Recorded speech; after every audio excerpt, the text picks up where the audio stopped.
Hello viewers, இன்னைக்கு நம்ம பார்க்க போறது ஒன் பீஸ் எபிசோட் 452 பார்ட் 1.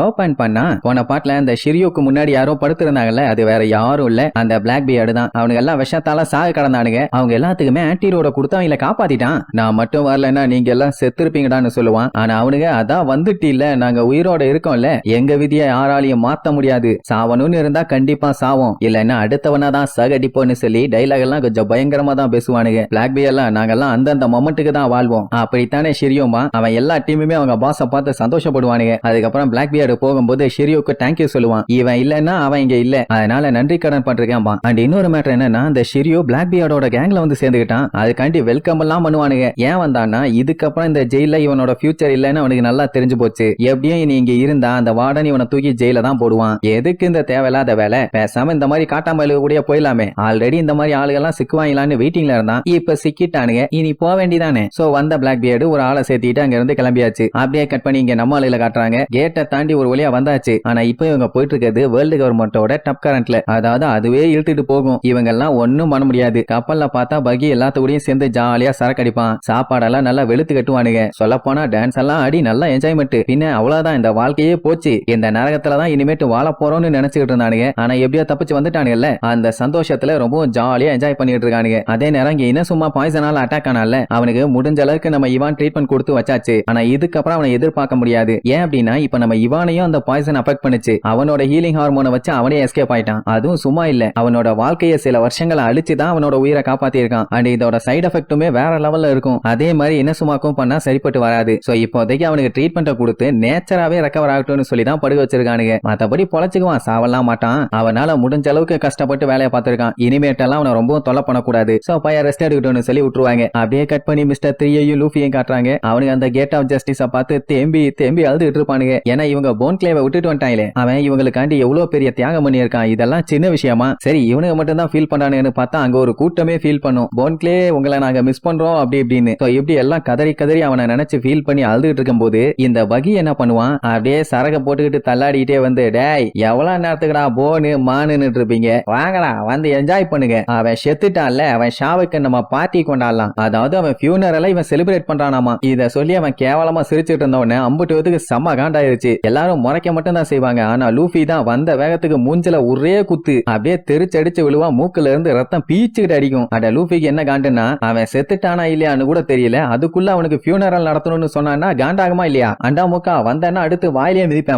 பகிக்கு காண்டாயி என்னடா சொன்னேன்னு வருவான். சொன்னது கேட்கல, செவப்பு ரவுண்டு முட்டா மூக்கா, ஓ மூக்க தூக்கி போட்டா காக்கா கூட தூக்க ஆறாம்பான். டே ரப்பர் மூஞ்சா, உன் வாய் மாதிரியே மூஞ்சி இழுவையா வந்துகிட்டே இருக்குது, மூளைகட்ட முட்டா பயலன்னு சொல்லி இவன் அவனை திட்ட, அவன் இவனை திட்டன்னு ரெண்டு பேரும் மாத்தி மாத்தி திட்டிட்டு இருப்பானுங்க. இவங்க பார்த்துட்டு பேந்த பேந்த முழிப்பாங்க, இவங்க அட்டு வழியா வேற தாங்க முடியன்னு. அதே நேரம் இங்க ஜிம்பை அப்படியே கப்பலை ஓட்டிட்டு போயிட்டு இருக்கும் போது crocodile ஒரு சின்ன டவுட் மாதிரி கேட்பான். ஆக்சுவலா இது வரைக்கும் அவன் மெர்மைட்ஸ் மட்டும் தான் மீன் கிட்ட பேசுவாங்கன்னு நினைச்சிட்டு இருந்தானாமா. ஆனா நீ பேசுறியே அதான் ஆச்சரியமா இருக்குது, அதுவும் வேல் ஷார்க்கு கிட்டேன்பா. ஏண்டா ஒரு ஃபிஷ்மேனு ஃபிஷ் கிட்ட ஃப்ரெண்டா இருக்கிறது வியாடா வாடா இருக்குது, என்னடா பேச்சு பேசுறேன்னு கேட்டா, அது ஒண்ணு வியாடா இல்ல, ஆனா செட் ஆகலம்பா. ஏன்னா இவங்க எல்லாம் ரொம்ப வைலண்டா இருக்கானுங்கல்ல, அதனால ஜிம்பையும் ஏத்துக்குவான். ஏன்னா இவங்க ஆளுங்க பூரா அப்படித்தானே தெரியுறானுங்க. அதே நேரம் இங்க இவனுங்க சண்டை ஓயல. லூஃபி இருந்துகிட்டு இன்னுமே போன் கிளேஸ் ஆகலன்னு சொல்லி மண்டையிலே ஒரு அடி அடிப்பான். மண்டை வீங்கி மூக்கு மாதிரி ஆயிருமா. உடனே ரவுண்ட் கட்டி வாவ் கேப்டன் பகிக்கு மண்டையிலயுமே ஒரு மூக்கு இருக்குப்பான்னு சொல்லி ஆச்சரியமா பாப்பானுங்க. அதுக்கப்புறம் நேரா லூஃபி மேல போவானா, நம்ம இம்பல் லூஃபிக்கு தேங்க்ஸ் சொல்லுவான். ஏன்னா லூஃபி மட்டும் இல்லன்னா ஏச காப்பாத்துற சான்ஸ் அவனுக்கு கிடைச்சிருக்காது. லூஃபி அந்த மாதிரிலாம் எதுவும் நினைச்சுக்காத, நீ ரொம்ப ஸ்ட்ராங்கா இருக்க, அண்ட் நீ என் கூட இருந்தீங்கன்னா கரெக்டா இருக்கும்னு நினைச்சேன், அதான் ஹெல்ப் பண்ணாம்பான். சிம்பே அவனுக்கு தேங்க்ஸ் மட்டும் இல்ல சாரியும் சொல்லணும்னு நினைப்பான். ஏன்னா இதுக்கு முன்னாடி நம்மள ஒரு ஃபிஷ்மேனை மீட் பண்ணி பயங்கரமா சண்டையாச்சுல,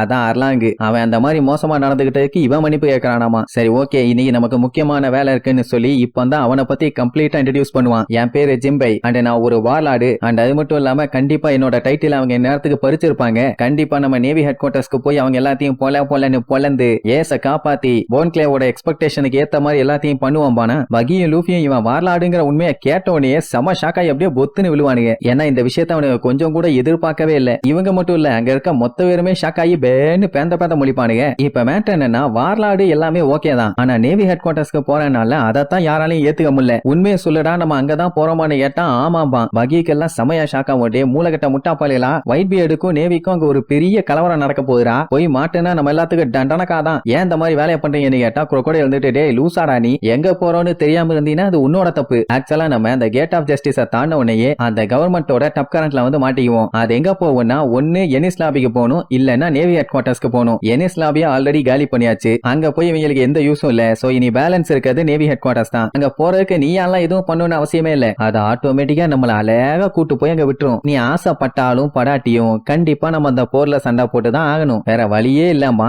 அதுக்கே இங்க நாக்க தள்ளிரும். உடனே லூஃபி நிஜமான சண்டையே இனிதாப்பா ஆரம்பிக்க போதுமானா அவ்வளவுதான், ரெண்டு பேரும் ஆடி போயிருவானுங்க. எது நிஜமான சண்டையா, ஆட படுக்காளி பாயிலேன்னு அங்க இருக்க மிச்சவனுங்க எல்லாம் பார்த்துட்டு எது மறுபடியும் சண்டையா, இந்த மேட்டரை பத்தி எங்களுக்கு எதுவுமே தெரியாதுன்னு கதறுவானுங்க. கதறி என்ன பிரயோஜனம், அதான் மாட்டிட்டானுங்களே. உடனே மிஸ்டர் தெரியும் பகியும் உடனே கப்பலை ஸ்டாப் பண்ணுங்க, நாங்கெல்லாம் சண்டைக்கு வரமாட்டோம்னு கதறுவானுங்க. அட லூசு பாலியெல்லாம் நம்மளால இனிமேட்டு கப்பல் எல்லாம் ஸ்டாப் பண்ண முடியாது, ஏன்னா நம்ம இந்த ஓஷன் கரண்ட்ல மாட்டிட்டோம், அதனால போய் தான் ஆகணும்னு லூஃபி ஒரு ஐடியா கொடுப்பான். நீங்க பேசாம இங்கே இறங்கிக்கிங்க, நாங்க போறோம் பானா. இறங்கிக்கணுமா, இறங்கினா என்ன ஆகும், எல்லாம் உள்ள முங்கி செத்து போயிருவானுங்க. அதை எப்பறம் எங்களால முடியும், லூசு பாயில டெவில் ஃப்ரூட்டை சாப்பிட்டவங்கடா நாங்க, கண்டிப்பா செத்துருவோம்னு சொல்லி கதறுவானுங்க. இங்க மத்த கைதிங்க எல்லாம் அப்படியே பயங்கரமா அலண்டு போயிருவானுங்க. என்ன மேட்டர்னா ஆல்ரெடி இம்பல் டவுன்லயே பெரிய பஞ்சாயத்து, அங்க சொல்ல போனா யாருமே அப்படி சண்டை போற அளவுக்கு இல்ல, ஒரே ஒரு வார்டன் தான் பெரிய பிரச்சனையா இருந்தான், மிச்சவங்க எல்லாத்தையும் சால்ட்ட தட்டி வீசிட்டாங்கன்னு வைங்களேன். ஆனா நேவி ஹெட் குவார்டர்ஸ் போனாங்கன்னா அங்க 7 வார்லாட்ஸ் இருக்கானுங்க, கூடவே ஒயிட் பியர்டு அவன் ஆளுங்க எல்லாமே கிளப்பிட்டு வருவானுங்க. எம்புட்டு கொடூரமா இருக்கும். ரெண்டு கேங்குமே முரட்டு பீசுங்க, முட்டா பீசுங்க. மாட்டேன்னா மறுபடியும் டன் டனகனகாதான். இதுக்கு பேசாம ஜெயிலியே இருந்திருக்கலாமே, தேவையில்லாம போர்ல போய் உயிரை விடணுமா, வேணாண்டா எங்களை விட்டுருங்கடான்னு கதறுவானுங்க. நம்ம இவானா சேர்ந்த ஆளு எல்லாத்துக்குமே முன்னாடியே தெரியும் பாங்க, அப்புறம் ஏன் எங்க கிட்ட முன்னாடியே சொல்லல, கொய்யாலைலான்னு சொல்லி கத்திட்டு இருக்கும் போது blip blip blip blip blip பிளிப்னு போன் அடிக்கிற சத்தம் கேட்கும். எல்லாம் எங்க இருந்து இந்த சத்தம் கேக்குதுன்னு அப்படியே சுத்தி முத்தி பாத்துட்டு இருப்பாங்க. அந்த பாய் மரத்துல ஒரு பாக்ஸ் மாதிரி ஒண்ணு வச்சிருப்பாங்க, அதுல இருந்து தான் கேட்டுட்டு இருக்கும். நேவி ஷிப்ல இப்படி கால் வருதுன்னா ஏதோ சரியில்லைன்னு சொல்லிட்டு எல்லாருமே அப்படியே பதறுவாங்க. லூஃபி எல்லாம் என்னவா இருக்குன்னு சொல்லிட்டு அப்படியே பேன்னு பேந்த முழிப்பான். அப்ப பிளே பிளே பிளே பிளேப்னு உள்ள இருந்து அப்படியே ரிங் ஆகிற சவுண்ட் கேட்டுக்கிட்டே இருக்கிறதோட இந்த எபிசோடுக்கு எண்டு கார்டு போட்டு முடிக்கிறாங்க.